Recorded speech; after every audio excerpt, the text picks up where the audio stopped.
Hi, my name is Desni Ayala, and I'm doing my Tell Your Story speech for communications class.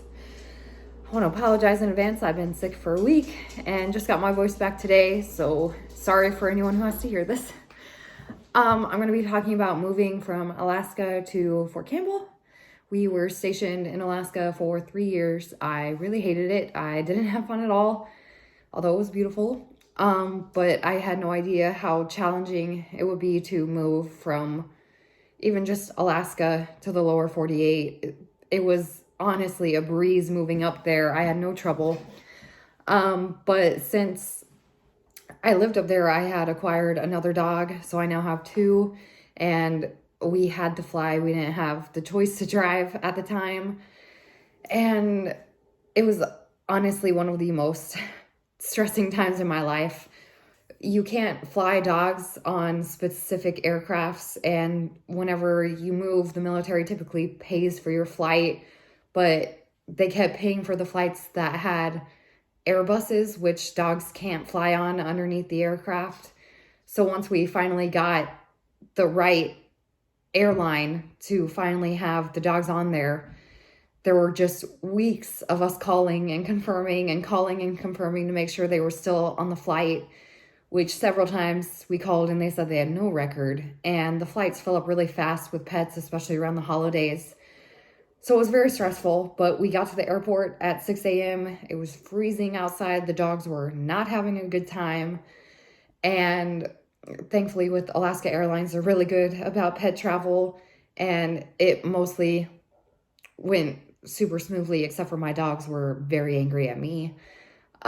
We went to Seattle, where we had to change airlines to be in Delta, which I've never flown with them with pets. I was super scared. At this point, we're in Seattle. It's raining. My dogs are crying. We're wheeling them through the airport on a luggage cart because they have to remain in their crates throughout the time there, unless they're in a pet area outside. And they were just wailing. I would not blame anybody if they thought I was torturing my dog. And we made it to the counter. They thankfully said that they had our information. However, they were just super scared that there was something wrong with one of my dogs because she was just so upset. At that point, I also started crying. So the Delta people had more than they bargained for. So they finally finished filling out the paperwork. At that time, they're comforting me more than the dogs.